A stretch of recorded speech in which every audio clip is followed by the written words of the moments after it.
Bueno, después de 1 año y medio que no nos vemos, gracias a la pandemia, volvemos a compartir la palabra de Dios que el Señor nos trae para hoy. El tema que quiero proponer es qué evangelio debemos predicar. La idea de la pregunta es que damos por sentado que predicar el evangelio es algo que es muy abstracto, pero que creemos que sabemos que es. Y un poco quiero reflexionar sobre esto. Vamos a ver el evangelio de Marcos, en el capítulo 8, versículos 34 al 37, que dice así. A ver qué versión tengo. Y llamando a la gente y a sus discípulos, le dijo: si alguno quiere venir en pos de mí, niéguese a sí mismo y tome su cruz y sígame. Fíjense que la versión Dios habla hoy dice: si alguno quiere ser discípulo mío, olvídese de sí mismo, cargue con su cruz y sígame. Sigo leyendo el versículo 35, porque todo el que quiera salvar su vida la perderá, y todo el que pierda su vida por causa de mí y del evangelio la salvará. Porque ¿qué aprovechará el hombre si ganare todo el mundo y perdiere su alma? ¿O qué recompensa dará el hombre por su alma? Veamos el primer punto. No va a ser largo el PowerPoint, va a ir solamente poniendo los títulos, y al final sí voy a desarrollar un poquito más. La primera cosa que quiero reflexionar es en esta frase: el Señor cambió mi vida. Me acuerdo cuando tenía unos 10 años, fui a la campaña de Billy Graham y se cantaba una de las canciones que se cantaba, tenía que ver con esto de que se invitaba a que la gente deje cambiar su vida, y la prueba yo te doy, dice la canción: Dios me ha cambiado a mí.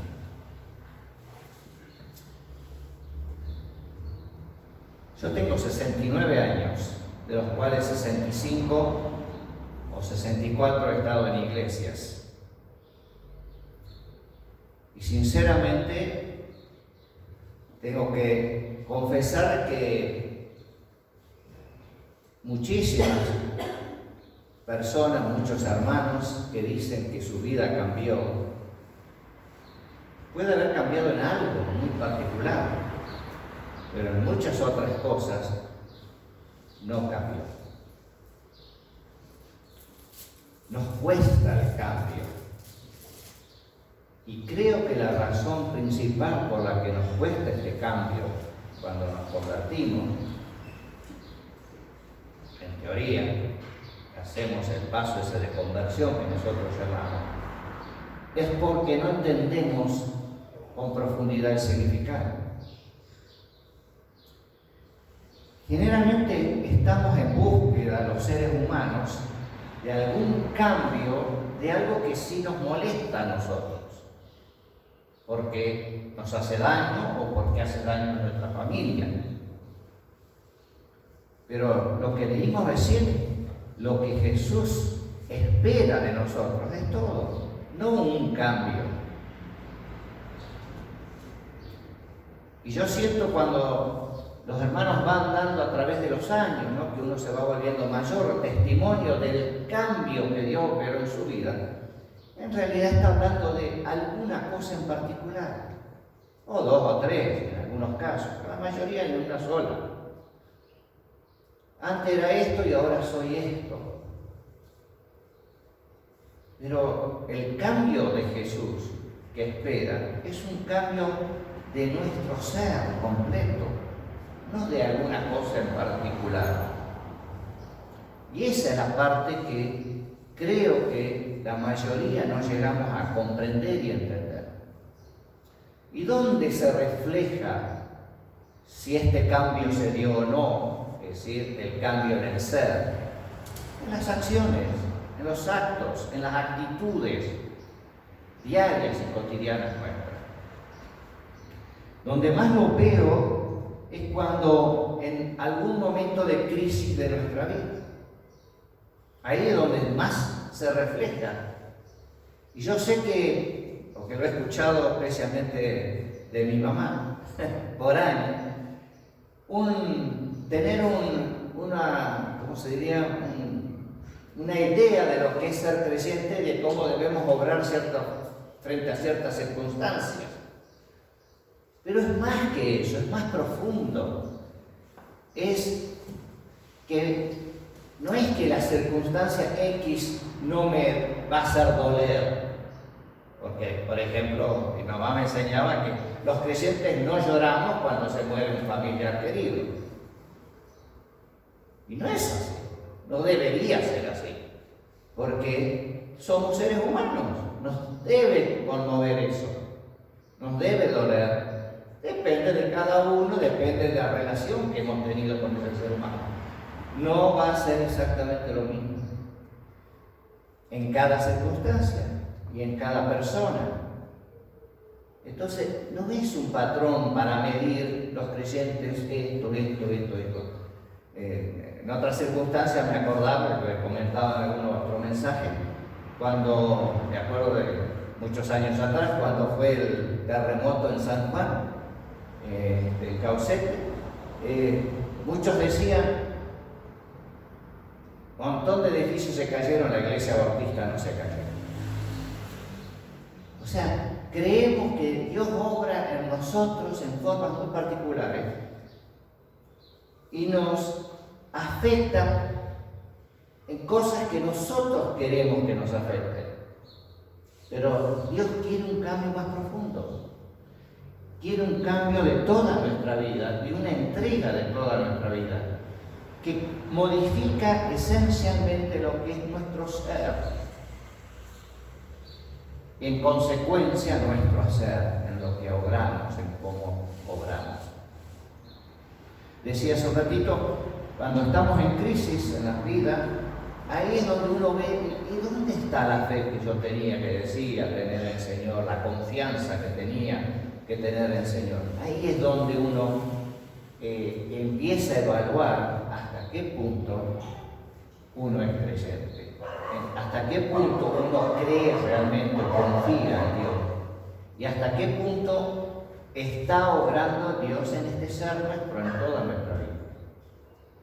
Y uno otra vez, como decía, de los años de creyente, uno ha visto tantos creyentes, hasta pastores inclusive, obrando de una manera totalmente incorrecta. Y ya voy a señalar un poco más profundo esto en el segundo paso. Aquí es donde se refleja más este problema. Y yo lo he titulado La gracia no se vende. ¿Por qué? Porque nosotros transmitimos el Evangelio, esto que nosotros creemos, que concebimos de la manera de lo que lo concebimos, desde un ángulo, desde una posición en la que nosotros manejamos eso. Nosotros lo conocemos, el otro no lo conoce. Y la manera en que transmitimos esto no es gracia. En alguna manera comercializamos, entre comillas, no es que lo estamos vendiendo por dinero, sino que lo transmitimos como hacemos con el marketing, ¿no es cierto? Buscamos la manera que esto llegue comercialmente hablando, desde la perspectiva comercial. Pero el que hace eso se pone en una posición de que lo sabe. Entonces, relaciono lo anterior con esto. Cuando yo digo, el Señor cambió mi vida, me pongo en una posición en la que yo ya estoy bien. Él me cambió. Pero en realidad, lo que ocurre, lo que debería ocurrir es que Dios va cambiando todos los días algo de mi vida. El Señor quiere obrar de tal manera en mí que no es fácil. No es sencillo este cambio en la vida de cada uno del ser humano. Quisiéramos haber alcanzado un nivel, pero es un nivel que todos los días debemos alcanzar. Y lo interesante es que Dios se hizo hombre para poder alcanzar. Fíjese, de arriba bajó. Y nosotros debemos hacer lo mismo. Si nosotros nos sentimos en el pedestal de que ya cambiamos y no que estamos en camino de cambio junto con cualquier otra persona, nuestra manera de transmitir esta gracia de Dios no es gratis. Está embebida de una superioridad y de sentir que nosotros le estamos dando eso al otro y que el otro no lo puede alcanzar como nosotros lo pudimos alcanzar alguna vez. Hacemos una diferenciación, lamentablemente, a través de los años, cuando vamos pasando a través de la iglesia, en que nos empezamos a sentir dueños de las cosas. Y esto se ve de una manera muy particular cuando discutimos en la iglesia en cuestiones administrativas que llamamos. Cuando tenemos que opinar sobre algo en particular en la iglesia, ahí se refleja esta ansia de poder que tenemos los seres humanos y que nos muestra que no es por gracia, sino porque nosotros queremos darlo al otro, si queremos. Es sutil lo que estoy diciendo, pero luego voy a dar otros ejemplos más cotidianos para tomar más conciencia de esto, para redondear. Hace poco tiempo escuchaba a una hermana en la iglesia que decía esta frase, fíjense, terrible. Decía, si no fuera por nosotros, hablando del matrimonio, esta iglesia no existiría. Fíjese en el nivel que llegamos a ponernos. Esto está dicho muy brutamente, pero sutilmente muchas veces obramos de esa manera, sintiendo que sin nosotros la cosa no podría funcionar. Sin mí las cosas no se hacen de la manera que deberían ser, no se hacen bien. Nos ponemos en un pedestal, no nos damos cuenta. Y es ahí precisamente donde Dios quiere el cambio en nuestra vida.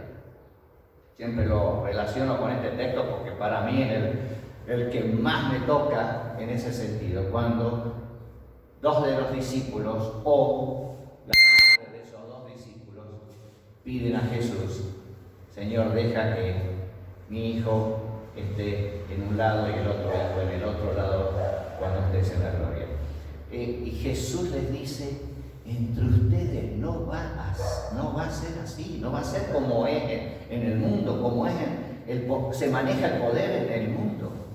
El que quiera ser primero va a ser último o va a servir. Y esa es la parte que se nos va de una cosa a la otra, es decir, desde el momento que sentimos que algo cambió en nuestra vida, parece que ya estamos. Yo recuerdo una anécdota que me contaba Susana de la iglesia San Cayetano, del comienzo de la iglesia San Cayetano, allá por el año 70 y pico, que un hermano contaba con tanto orgullo lo que era su vida pasada. Lo contaba de una manera que se veía que estaba orgulloso de haber sido tan malo en la vida pasada. Es decir, valorizamos ese cambio como una cosa que hemos obtenido y que nos hace, ya somos, mirá, Dios me cambió a mí de esta manera. Pero Dios nos muestra como modelo para nosotros en que Él se pone abajo, junto con nosotros, con el ser humano. y nosotros tenemos que ponernos juntos a la par del otro. Aquí doy un ejemplito más que creo que puede ayudar bastante. Para mí un ejemplo bastante contundente de lo que debería ser una iglesia es Alcohólicos Anónimos. En principio, ¿no? En la idea que está atrás de Alcohólicos Anónimos. Comienza Alcohólicos Anónimos por un creyente alcohólico en Estados Unidos que estaba tentado una noche, después de su día, de ir a tomar alcohol. Y resuelve no tomar esa copa, sino llamar a otro alcohólico, que era un médico, que también era alcohólico, para acompañarse. Y esta idea, esta semillita, es la que germinó Alcohólicos Anónimos. La semilla de que, aunque sea creyente, aunque sea médico, no importa, estamos en la misma, estamos en el mismo problema. Y la regla dentro de Alcohólicos Anónimos es interesantísima. No importa cuántos años hace que ya no toma, importa si no tomó las últimas 24 horas. Y nosotros en la iglesia no somos así. Sí nos importa la chapa, ya nos importa cuántos años tenemos en la iglesia y lo vamos a refregar al otro. Y lo escucho, no es que estoy inventando algo, lo escucho. Hay personas mayores que se levantan y dicen, yo tengo tantos años de iglesia y sé lo que tengo. Y empiezan a refregar a los demás.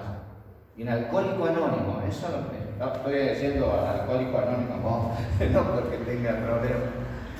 Aunque mi génesis está Alcohólicos Anónimos, pero voy porque quiero aprender. Y quiero sentir que no soy más que ellos porque no tomo como ellos. O porque puedo vencer la tentación que les cuesta tanto a ellos. Sino ponerme a la par de ellos. Porque hay algo en ese sistema que nos iguala, que nos hace iguales. Y que no nos pasa dentro de la iglesia a través de los años. Y empezamos a tener esta gracia como algo de valor, que podemos manejar. Y fíjese que esto pasa también en el campo de las misiones. Los misioneros ni se dan cuenta. Los misioneros, en general, vienen de países de mayor poder adquisitivo que nosotros, por eso han podido venir. Hoy día han cambiado las cosas. Muchos misioneros son de países pobres y van a cualquier parte del mundo, incluso a países ricos. Pero naturalmente, por años, por siglos, han sido los misioneros de países ricos que han ido a países pobres. Y no se han dado cuenta que han traído su superioridad metida dentro de ese mensaje del Evangelio. Ellos sí saben lo que es la verdad. Ellos sí saben lo que es el Evangelio. Ustedes no lo saben. Ese es el mensaje que se transmitió por siglos. Y se quiso imponer inclusive muchas veces. Y recuerdo manipulaciones de misioneros acá en el norte, en nuestros encuentros allí en Río Lozano, diciendo, si ustedes van a hacer esto, yo les pido a la misión que retire el dinero. Presionando a hacer lo que ellos creen que hay que hacer. Y nos pasa, o sea, yo lo puedo ver en el misionero, pero nos pasa a nosotros. Está muy metido en nosotros este pedido de la mamá de estos muchachos. Quiero estar ahí en un lugarcito de poder. Y ahora que estamos en la lección, eso se ve muchísimo. Y de ahí caemos todos, creyente y no creyente. Es decir, esa ansia de tener un carguito como para tener un puesto, un lugar para estar tranquilo, ya tengo un sueldo del gobierno. del Estado. Y lo he escuchado esto directamente hablado de punteros, el esfuerzo que tiene que hacer un puntero para poder lograr un puesto permanente. ¿Y cuántos otros hay detrás de él? Pasamos al tercer punto y el último. Todas estas dos cosas que hemos hablado recién nos han llevado a un egocentrismo eclesial, un egocentrismo de la iglesia.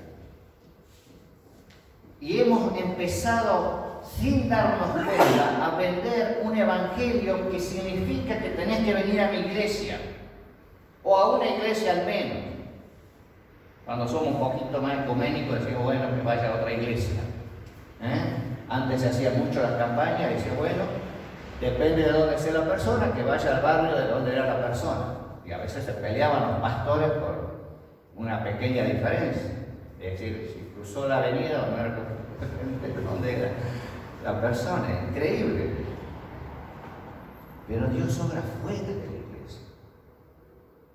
Dios obra en el mundo. Y ese es un mensaje que está desde Génesis.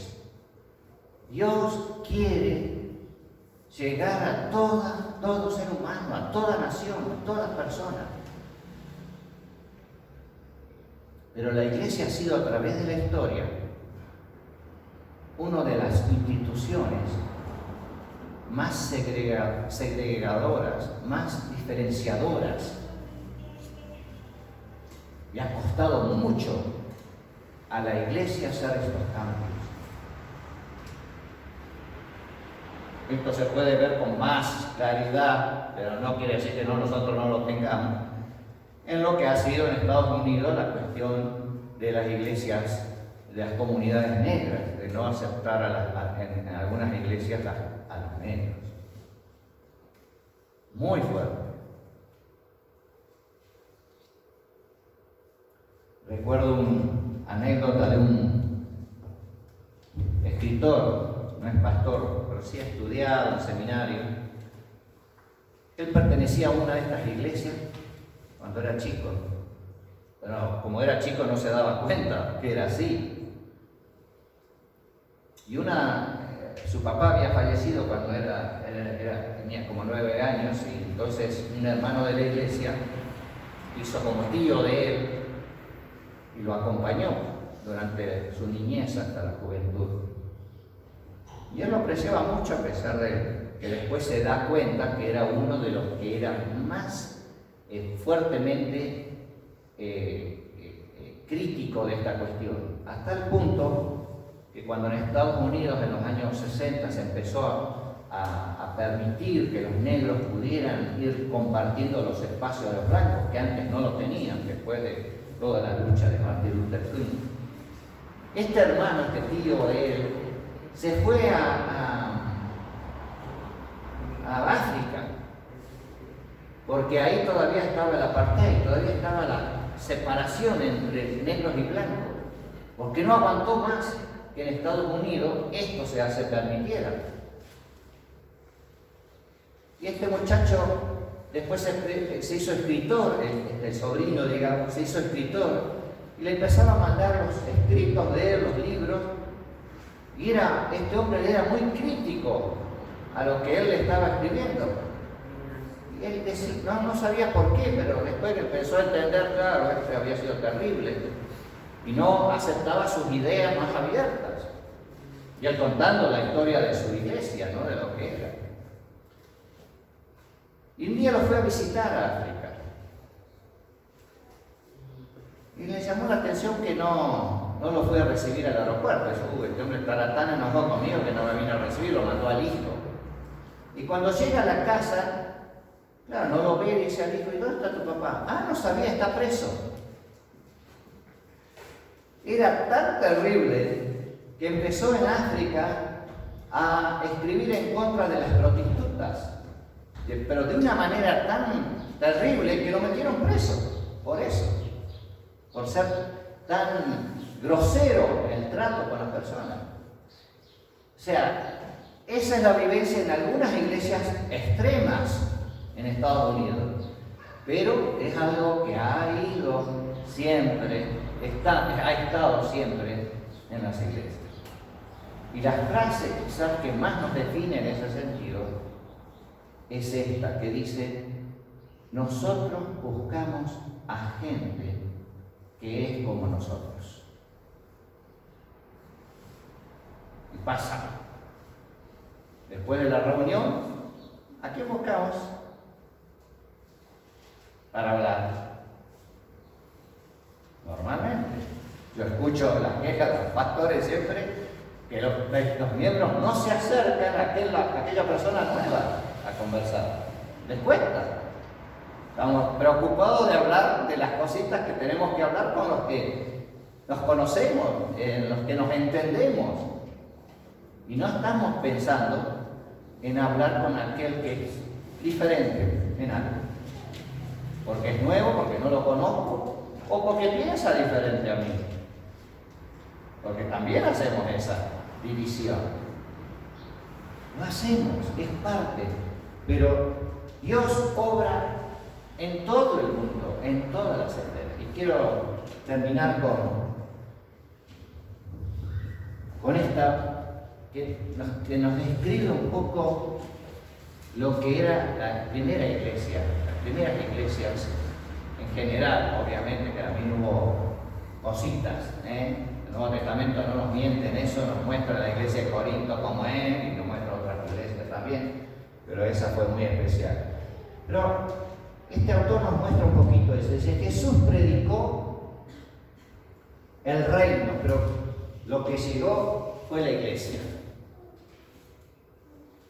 Es una gran verdad. El mensaje de Jesús es el reino es todo. La iglesia es particular, la bautista, la metodista, la mano libre, Pero Él predicó el reino. En el transcurso del tiempo, la comunidad de Jesús simplemente se convirtió en una nueva religión y el cristianismo en un nuevo principio de división entre la humanidad. Y así ha sido hasta el día de hoy. La primera división fue entre judíos y cristianos. Obviamente, los judíos los habían perseguido, a los cristianos especialmente en Jerusalén. Muchas veces lo deben haber mandado al frente también a los cristianos, frente al Imperio Romano, que no han querido al mundo cristiano y judío. Pero desde el segundo siglo se ha hecho una brecha tan fuerte, tan grande entre cristianos y judíos, que recién en los últimos años estamos retomando. Hay cristianos hasta el día de hoy que odian totalmente al judío. Lo expresan, lo dicen. Esa primera brecha que se armó, y después se armaron muchas brechas, ya dije la de los negros, y obviamente de cualquier otra raza y etnia. El otro, por favor.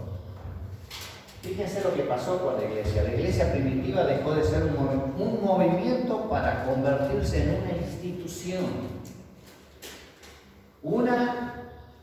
La institución es conservadora, la otra, la iglesia, debería ser progresista. La institución es receptora de influencias y la otra es influyente. Una mira hacia el pasado, la otra hacia el futuro. Una es temerosa, la institución siempre está primero, y la otra está dispuesta a correr riesgo. Una vigila sus fronteras, la otra las cruza. Fíjense, estas son las marcas que muestran cómo ha sido el cambio que en los primeros siglos los más cambiaron. Segundo, tercer siglo, mira, cuarto ni ya tercero. Se armó toda la separación total. Pero cambió mucho lo que era la iglesia como un movimiento y dejó de ser un movimiento para transformarse en una institución que defendemos a muerte.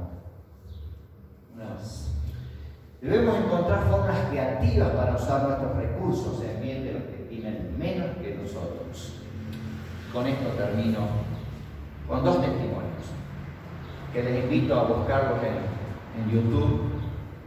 Yo escucho las entrevistas que hace Juan Pablo Bongarrá en Canal Luz y la verdad que yo no tengo Canal Luz, así que lo tengo que ver en YouTube, pero así que lo invito a buscar.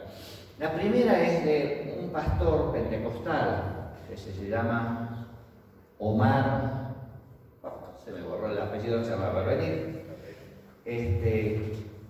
de Buenos Aires, que me impactó tremendamente.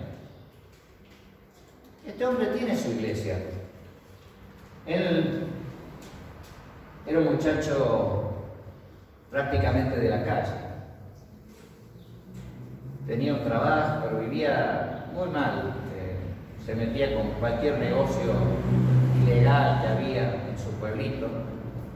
Hasta que llegó un predicador de estos itinerantes al pueblo y él le escuchó y le dijo a Dios: mira, si vos existís, yo quiero respuestas a mis problemas mañana a las 8 de la mañana. Así le dijo. Y dice que a las 8 de la mañana, ya se había hasta olvidado él de lo que había dicho, se encuentra a la entrada, porque tenía un trabajo fijo, pero tenía otros trabajitos, así como le digo, ilegales. Y se encuentra la puerta a la entrada del trabajo y se encuentra con un hombre. Él no dice los detalles, pero dice: este hombre me dio respuesta a todas mis preguntas. Y ahí él decidió después estudiar en un seminario pentecostal y forma su iglesita pequeña en Rafael Castillo, en Buenos Aires. Pero un día le cambia la vida a las cosas. Llega una mujer embarazada con 2 criaturas, 2 nenas, y que está sola en la calle y su marido es adicto, también otro que está en la calle. Y ese día para él empezó un cambio total. Porque dijo: ¿qué hago, Señor, con esta mujer? No la puedo dejar en la calle con las criaturas. Y se le ocurrió empezar a armar comunidades fuera de la iglesia.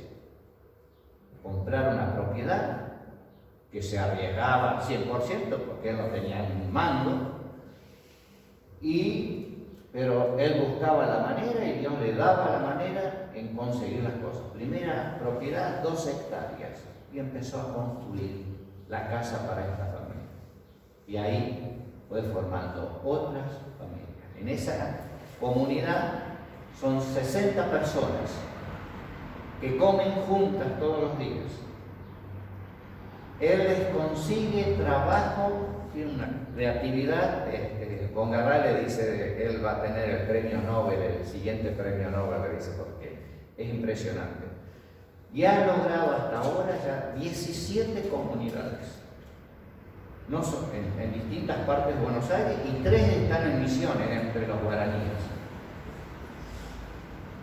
Él encontró que la manera de trabajar, no con la iglesia, porque en la iglesia algunos trabajarán, pero la mayoría son de las mismas comunidades que va formando. Una organización tremenda en la que consigue trabajo permanentemente para la gente, las hace trabajar construyendo sus propias casas, pero él busca el recurso en particular de tener una propiedad. En algunos casos ha hecho comunidad en una misma villa miseria, o sea que no necesitaba la propiedad, ya estaba, pero armó comunidad dentro de una villa miseria. Este hombre aprendió a trabajar fuera de la iglesia. Con la iglesia, trabaja en la iglesia, pero también fuera de la iglesia. Y el otro caso es una hermana de origen alemán. Su abuelo escapó de la Primera Guerra Mundial, no quería entrar en la guerra y se escapó a Misiones. se metió en el campo en Misiones. Ahí nació la mamá de esta chica que voy a contar, esta señora que voy a contar. Y esta señora cuando tenía 8 años, su mamá le dijo, mirá, no te voy a poder tener, así que tenés que ir a trabajar. Y empezó a trabajar de empleada doméstica y cada año la cambiaban de distintas casas. Así que dice ella, se dice, estuve en 7 escuelas diferentes hasta terminar primer grado, la primaria. De ahí ya entra, en la secundaria ya entra un proceso en donde sí se queda en una casa y encima le pagan algo. Y ella empezó a ahorrar ese dinero y quiso estudiar medicina, no pudo porque no fue a Corrientes y no encontraba trabajo, fue a Buenos Aires, consiguió trabajo pero no podía estudiar. Termina en Córdoba, pero no ya estudiando medicina, sino una carrera comercial. Comienza a intentar trabajar en comercio hasta que un día, vendiendo madera, ya empezó a hacer contactos en Misiones nuevamente, vendiendo madera, es una de las empresas más exitosas en Córdoba de la venta de madera. Y en el 2015, ella decide dejar la empresa, se la deja a la familia, y a dedicarse a un proyecto nuevo. Y es formar una escuela de oficios. Y en el 2017, luego de muchos trámites, logró que la Universidad de Córdoba forme la Universidad de Oficios. Y cada año ellos tienen 1000 alumnos egresando de su escuela, perfeccionando y dando trabajo a mucha gente.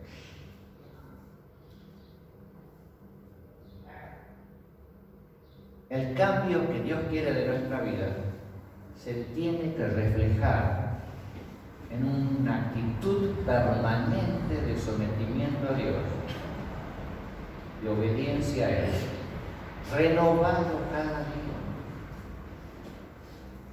Yo me lo imagino a este pastor Omar, que no me viene el apellido, Gaitán, este pastor Omar Gaitán, preguntándose, Señor, ¿qué me vas a traer hoy? Porque cada día me llega gente nueva a quien ayudar. Y no es meterlo en la iglesia, es meterlo en alguna de las comunidades para que pueda vivir. Esa es la cuestión que nos planteamos aquí. Pensar en forma creativa qué podemos hacer para dar testimonio de nuestra fe, pero no en palabras meramente, sino en hechos concretos cada día. Que el Señor nos pueda guiar en comprender esto. Esto solamente lo podemos comprender nosotros en nuestro interior. Y darnos cuenta que si nos agazapamos solamente en la iglesia, nos quedamos en domingueros, como decía una de las canciones en inglés. En Sunday Child, decían en inglés. En gente del domingo, gente de la iglesia. Pero Dios nos pide ser gente para mí, porque Dios quiere obrar. Que el Señor nos bendiga.